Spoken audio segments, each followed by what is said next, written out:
You're listening to the Big Cast, your source for the latest in financial technology. Brought to you weekly by the Best Innovation Group, with your hosts, John Best and Glenn Sarvati.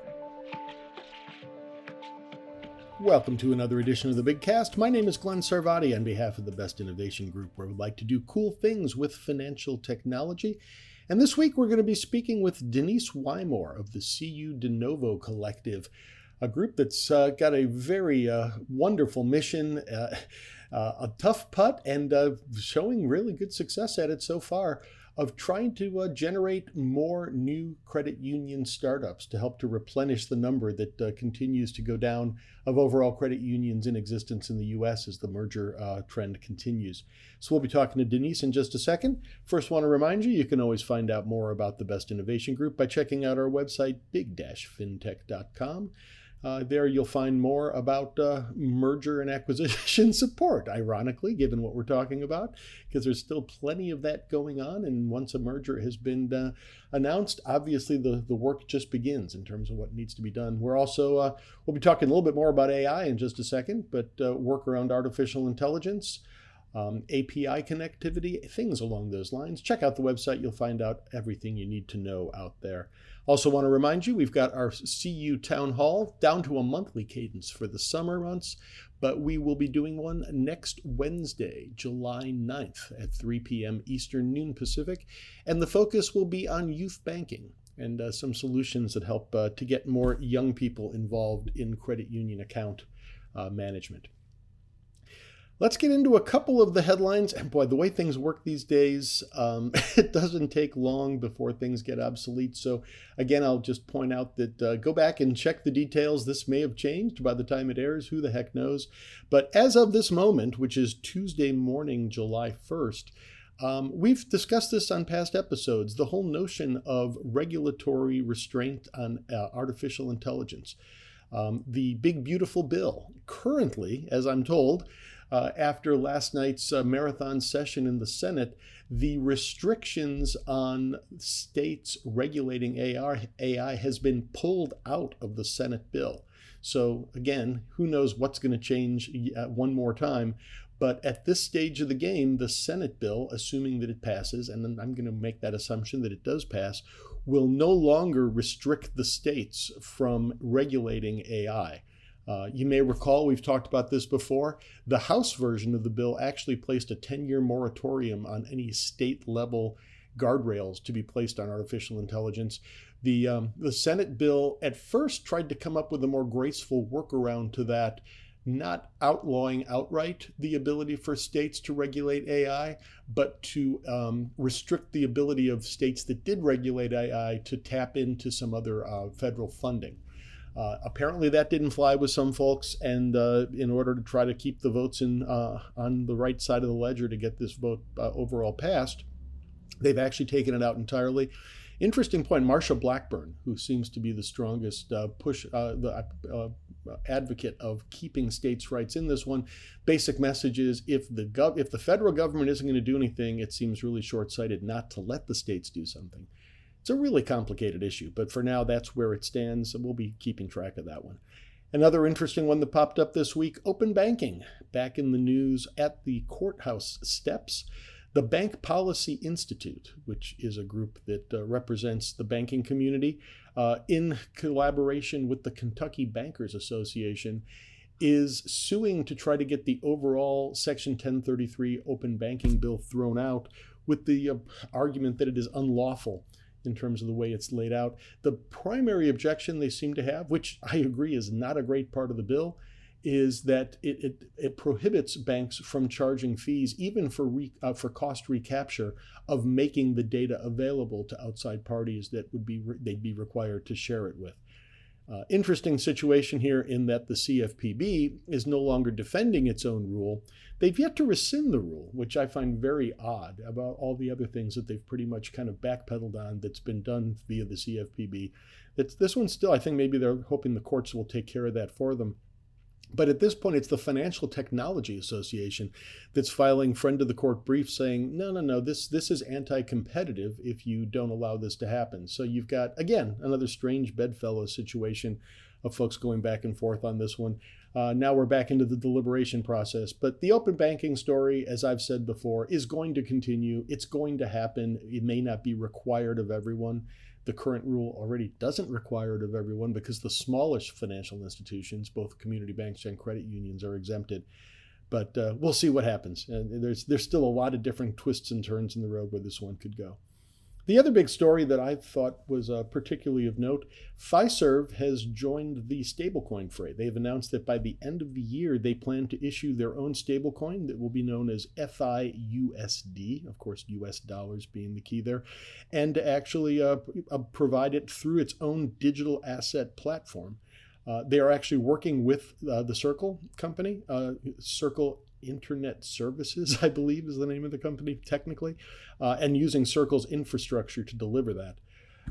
They also, about that same time, MasterCard announced that they will be incorporating the use of FIUSD. So some of the traditional players starting to line up and create some collaborations and alliances around the stable card space. MasterCard also announced they will be incorporating the Paxos Global Dollar Network, which supports a whole bunch of other stablecoins. So with the Genius Act, which is still technically not law because it needs to also be passed now through the House, once that comes into play, it sounds like things will be moving fast and furious. And we've mentioned the company Circle already. They have also applied for a national trust bank charter, one of those special purpose charters, to actually help them administer all the supporting underlying assets that are behind their own USDC, which is the other big player in the space right now. Circle, off their highs, still trading at about 6 times what they went public for less than a month ago. With no further ado, let's jump in. I'll let Denise Wymore introduce herself, but the CU De Novo Collective, something I've known about for some time, and there's enough going on in the space right now around new credit unions, both applying for new banking credit union charters, actually having some approved and some moving forward and opening up their doors. I think this is a great juncture to find out a little bit more about the efforts underway to try to keep the momentum turning. I'm here with Denise Wymore. I am struggling to figure out how to introduce you, Denise. You've got credit unions, credit union leagues, you've got NACUSO, fintechs in your background. You're an inductee to the America's Credit Union Museum in their Herstory exhibit.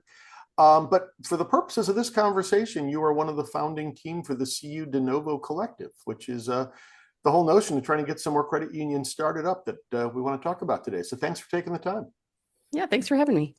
So, I mean, just going right to the core, the home landing page of the website for the CU De Novo Collective, which I believe you launched in 2021. The tally, I believe, of credit unions lost in 2024 was 162, almost entirely via mergers. And I think that tallies around 3,000 over the past 15 years.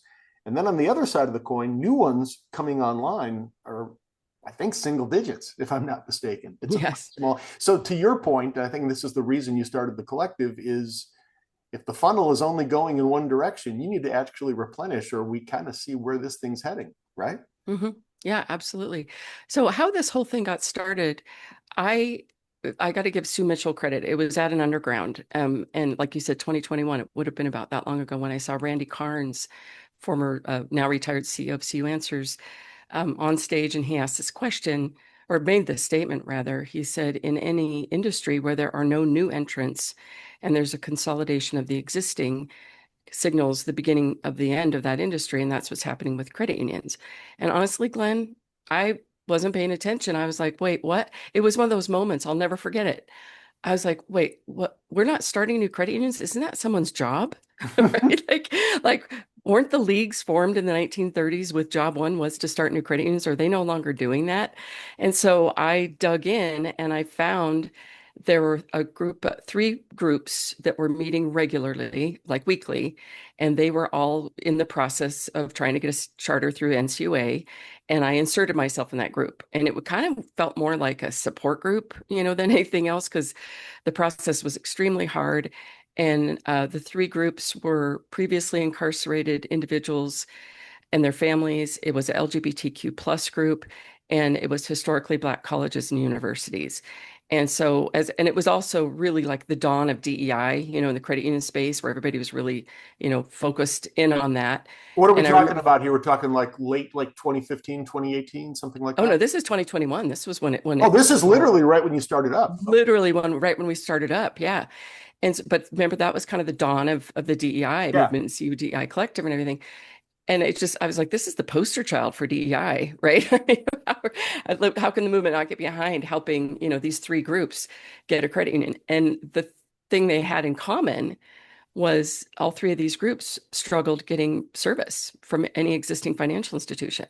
They couldn't get access to credit, or it was very difficult, or it was very expensive. Ah, you're talking about the So, member base, not the group trying to start the credit union. The actual member base, underbanked, whatever you want to call, yeah, debanked. Yeah. underbanked. Yeah. I mean, think about it, especially previously incarcerated Yeah. individuals, Oh, absolutely. right? They're not going to get that. LGBTQ, there's all kinds of data to show the discrimination there.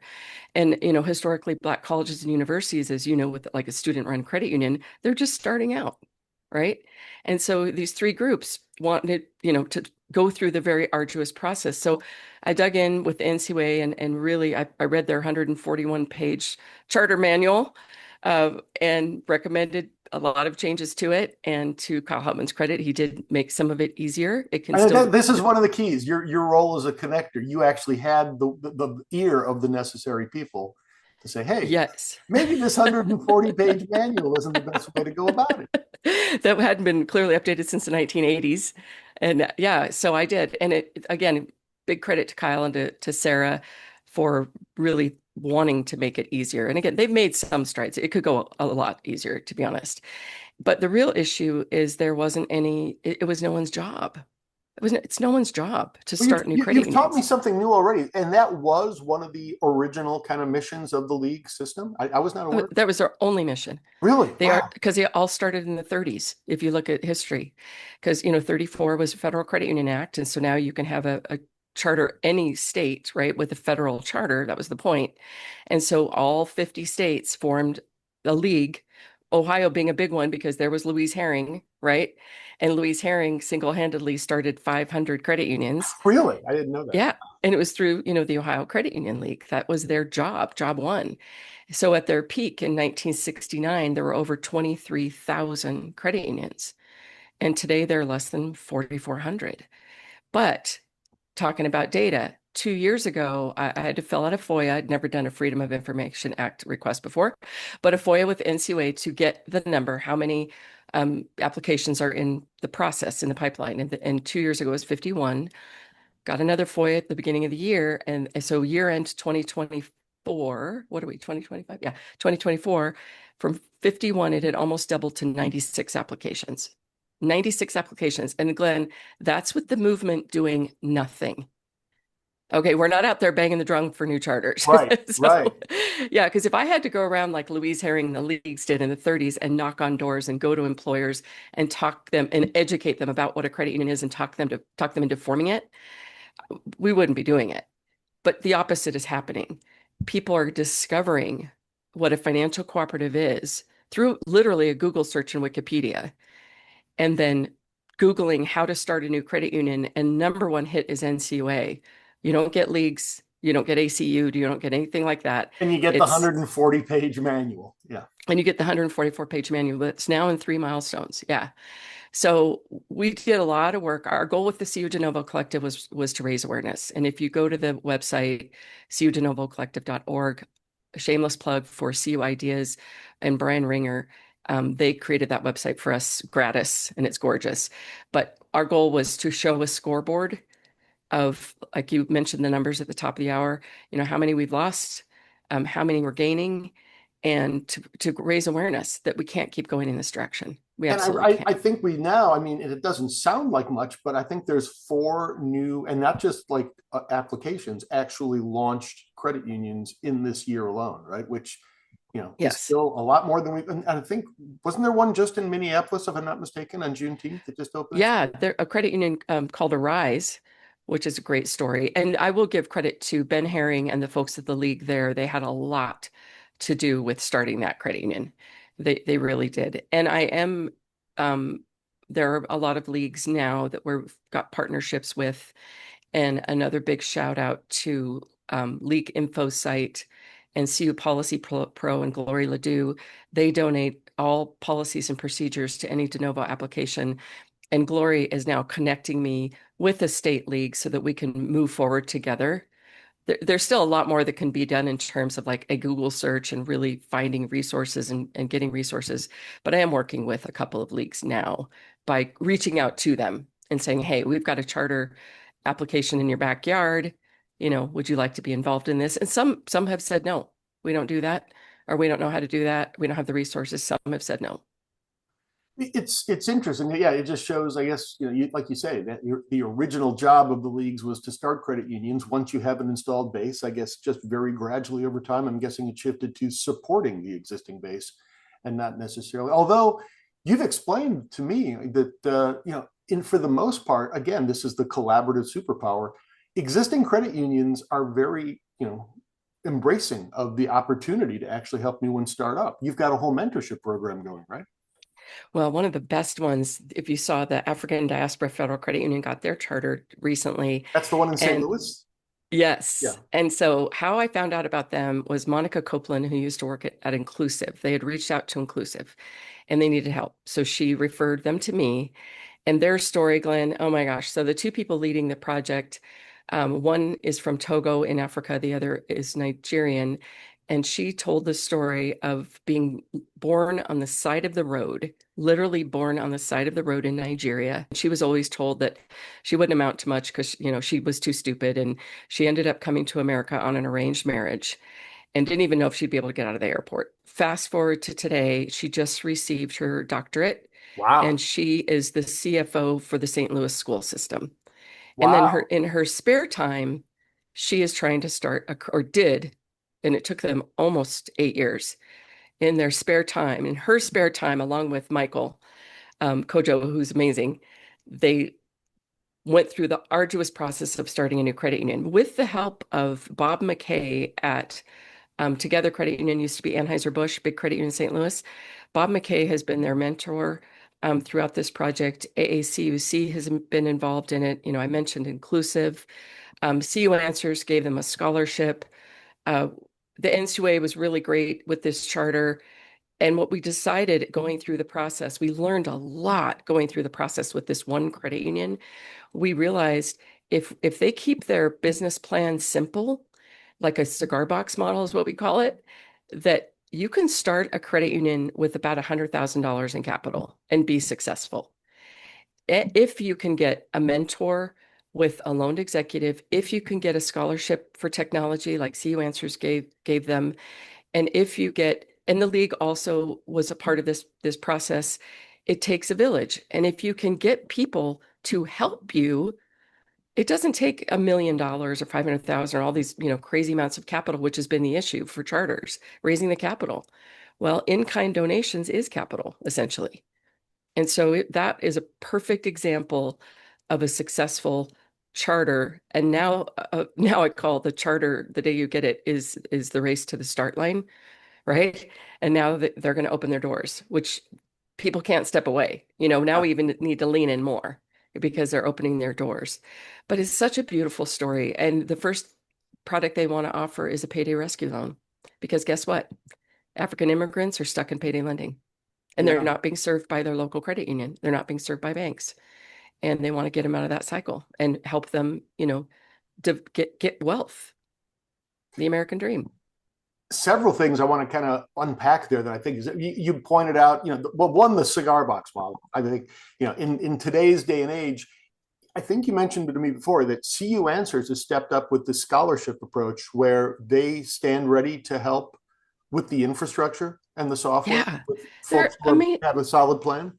Yeah, it's amazing. Scott Collins and the team, they actually budget for this every year, and they will provide for 2 years free website, digital platform, core banking, access to ACH. I mean, all the basics that someone needs to get running, they will provide that for them. And I went back and looked at the last 17 charters granted, and CU Answers, I think, is running 50% of those new charters. which is great because you think about CU Answers has been around for a very long time. It was built for credit unions. It's run by credit unions. I love the QSO model so much. And if you think about that, really, that is the answer. That is the village. The QSO model is such a beautiful thing because that's how people come together as a village and lift each other up. And it's the walk before you run approach too, because obviously it's, you're going to do well for yourself because CU Answers, presumably as these credit unions grow up and flourish and actually do develop, some positive cash flow, they can actually then pay for those services. Mm-hmm. And obviously someone's going to be very grateful for what they've done for Yes. them in the past.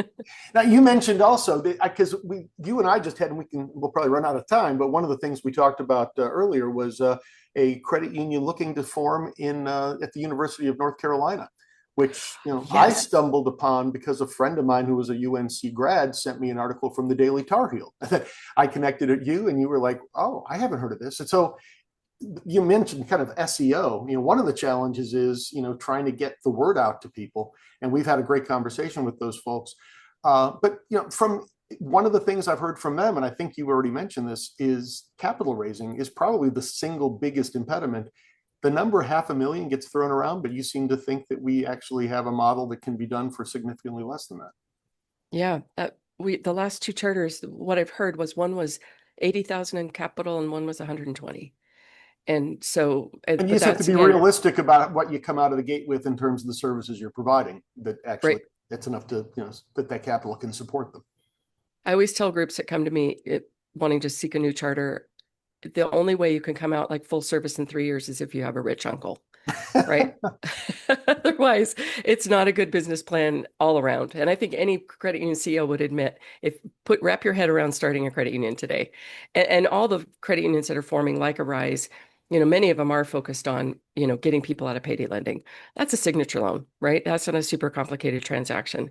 And getting an auto loan, basic checking, savings, and a CD. That's the cigar box model.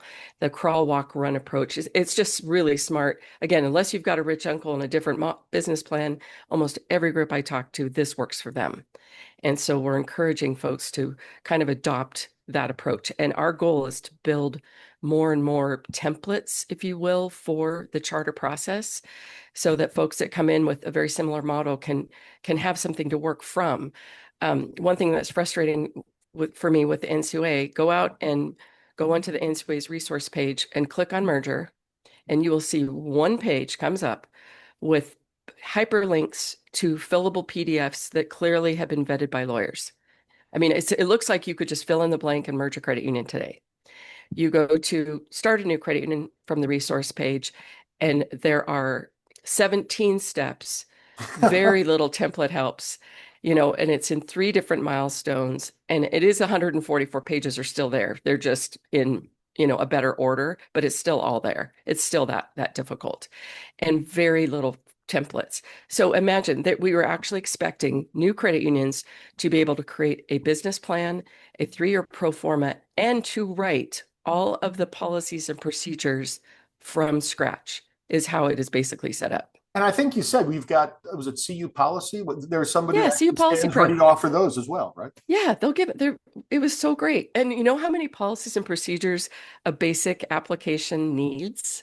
Any idea the number of how many they would need for just the cigar box model? Yeah, I was going to say it has to be the cigar, even for a cigar box north of 3 dozen. I'm trying to think how many. Yeah, it was about, the last one was like 26. Okay. So imagine just starting with blank piece of paper and having to write those. You can't. Yeah, and unless you've got someone who's literally done it before. Yeah, exactly.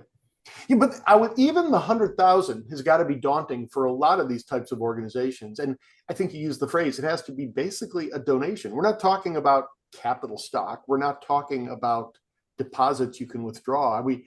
What's the primary source? Are we looking at grant money? How does that actually get seeded in the first place?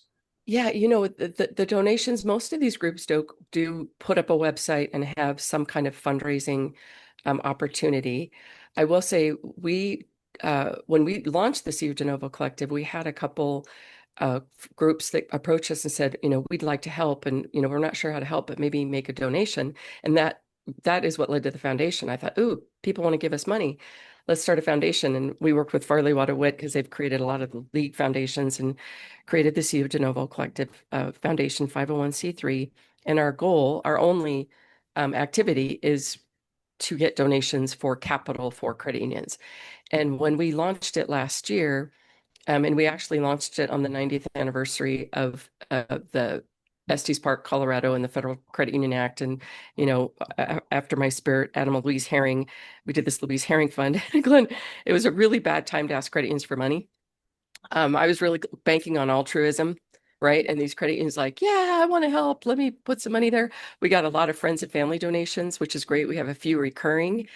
But what we discovered, what we're mostly getting are we can be a kind of a pass-through for an organization that wants to donate capital to a specific charter, and it's called a restricted donation.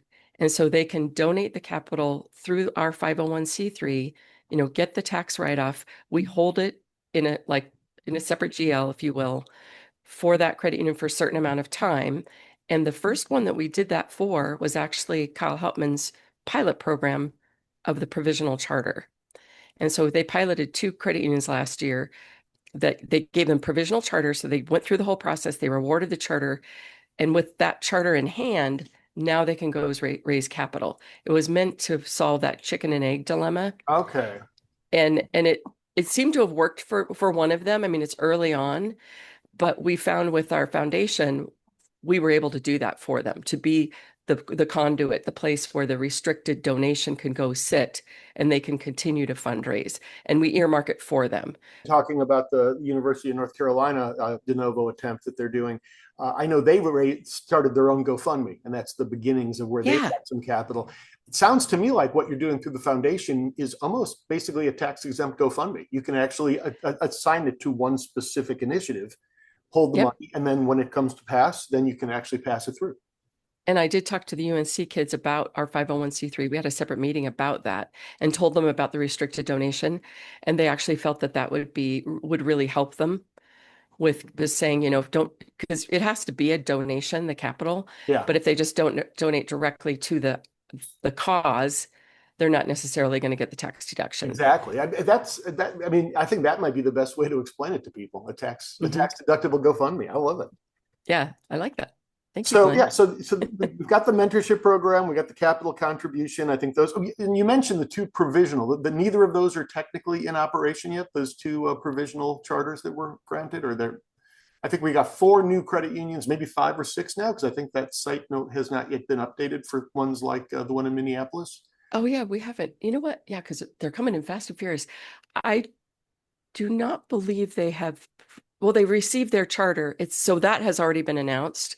Both of their charters were announced because they were technically chartered, but it's now opening their doors. Got it. And one is very, very close, to, again, the race to the start line when they actually open their doors. And I've got to give another shout out to another CUSO, AUX, AUX. They've been around for many, many years, and they provide a lot of times in-kind services to de novos in the form of like helping them through their first call report. They've actually given assistance for helping them create a pro forma, helping them just out of the gate, kind of not get in trouble with the accounting and giving them advice. And they are just another unsung hero that are doing it without needing any big limelight. But the folks at AUX have also been a big part of the village. And I think this goes without saying, but just to be clear, the CU De Novo Collective is not a CUSO. You're not billing anybody for your services. This is altruistic. Yeah, thank you for bringing that up, because a lot of people think we're a business, and we do have some people ask how much, and I don't believe people should have to pay to start a new credit union. Historically, we didn't have to pay to start a new credit union, and it's hard enough to start one and raise the capital. And so I believe, we love that we are a volunteer grassroots effort mirroring the origin story of credit unions in America. Well, there's so much more to follow up on, but I know we've already kind of gone past the amount of time we said we were going to talk. The one other thing I just wanted to point out, most of the credit unions that have been, kind of merged out of existence tend to be smaller ones. I mean, if you look at the credit union distribution, they tend to be the ones in the smaller 100 million and under range that tend to be, the highest level of attrition. when you start a new credit union, they're most likely going to be very small ones, I would assume. Over time, Mhm. presumably they'll grow. What do you see as the role of the smaller? I mean, I guess that is the cigar box model, almost by definition. If you're a cigar box credit union, you're probably going to be in that, $5 to $15 million range. Is that kind of the way you think about it, or is your aspiration for some of these to really gain steam and get into playing in the bigger space? There's a lot of chatter on LinkedIn right now, and I love some of the boldness of just saying bigger is not better, Yeah. right? Scale doesn't guarantee success. Um, Scale is chasing a number. It's not chasing the mission. I will say for small credit unions, a lot of people think what we're doing is insane because it's so hard to run a small credit union today. And what I have to say is, Glenn, it's always been hard. Yeah. It's always been hard. Have we just gotten tired? Have we gotten lazy? And we also know there's incentive, and I can't do anything about that other than pray for people to really dig deep and be mission oriented. And if you are tired or you're ready to retire, to understand you could be the custodian of 90 years of legacy of a group of people before you that worked very, very, very hard to keep that credit union for that group. And as a movement, I think we are going down a path that is really not great. But I have trust that the financial cooperative model will enjoy a renaissance. And I honestly think this student-run university credit union, which I know you are a big part of, UPenn's success, which is one of only two student-run credit unions in America after a peak of 90, I understand. But I do think that that could be a renaissance. If we were to come together and say, hey, this student-run university credit union model is wonderful, and let's create a template, and we need younger members with the average age of a member being 52. We need younger members. Here's a whole bank of them. Let's help them. Let's come together as a village and let's create a renaissance of new credit unions. And I We think can do that. and so I'm looking at your "We Can Do It" picture, Rosie the Riveter, on your screen. Perfect way to end on that one too. Yeah. But I mean, and I think that the other thing it does is it creates awareness of the value proposition, and it's also a training ground. If you can learn to Yeah. run a credit union by running a 10 million one, we know that other credit unions are starved for talent at the management level. So if you've actually proven your chops by doing it at a 20 million, maybe it's time to go to the 200 million. You can work Yep. your way up it's a virtuous circle. And as we said, it seems like the credit unions that are in existence today are totally behind this. That may be Mhm. not the number one priority because they have an awful lot on their plates, but they certainly are not resistant to the idea. Yeah. Denise, much more to follow. I agree with you totally on the student one. We should get into more detail on that. I'll post the link to the CU De Novo Collective. I'll post the link to the story about the University of North Carolina. Good. Yeah. Several other ones too. But if people want to get in touch with you, I guess there's a way through the collective website. Yes. Wonderful. Absolutely. Denise Wymore, many hats, but for today's purposes, the CU De Novo Collective. Thanks for taking the time. Thanks, Glenn. After we finished up, Denise reminded me there's another one we did not mention, another student group at the George Washington University that has a very impressive website that we'll post a link to as well. They have been working now for I believe it's 7-8 years, trying to get their credit union started. We talked about the challenges of raising capital. They have actually done a great job of that. They're still waiting for a provisional approval of their charter. But that's one of the best demonstrated cases. And I think as Denise and I discussed, the more of these happen, the more it's proven that it can be done, the more we'll have best demonstrated practices and templates out there. So hopefully we're going to be seeing a lot more of these. And as you can probably tell, she and I are particularly energized about the notion of student-led credit unions. A couple more ideas. I'm sure we'll be having more conversations along those lines. We're going to be taking a 1-week break from the Big Cast for the 4th of July holiday. Hope you enjoy the long weekend, which you may already be enjoying already by the time you hear this. We will not be posting new content the week of July 7th, but don't forget that you should join us if you are so available on Wednesday, July 9th for the CU Town Hall. That's at 3 p.m. Eastern, noon Pacific on Wednesday, July 9th. That's our now monthly edition. We'll probably go back to a more frequent cadence come September, October months. But it's an open and interactive live forum, and live and interactive, both very key features You do need to register in advance. There is no fee, and it's a great conversation. We hope you join us. We'll be talking about youth banking in this go-around, and we'll have a couple of guests who are working on that can help walk us through that. cutownhall.com. Just go out there. You will find an opportunity to request an invitation if you're not already on our list from participating in past episodes. And if you don't happen to be listening to this in time, go out to that same website, cutownhall.com, and you'll find a link to watch a replay of that conversation. Again, you can find out more about the Best Innovation Group, big-fintech.com. My firm is 154 Advisors. You can find me on LinkedIn or Blue Sky. The same is also the case for the Best Innovation Group. You will find them at JB FinTech for our Grand Poobah John Best, or at Big FinTech for the Best Innovation Group itself. My name is Glenn Sarvati. As always, thanks for listening. Check back each week for the latest from the Big Cast. Or better yet, we hope you'll consider subscribing for free via Spotify, Stitcher, Apple, or wherever you get your podcasts. If you have questions or comments, we'd love to hear from you. Tweet us at Big FinTech. Email info@big-fintech.com or visit us at big-fintech.com and click on the Media tab, where you can post a comment or check out our archive of hundreds of past episodes. See you next week.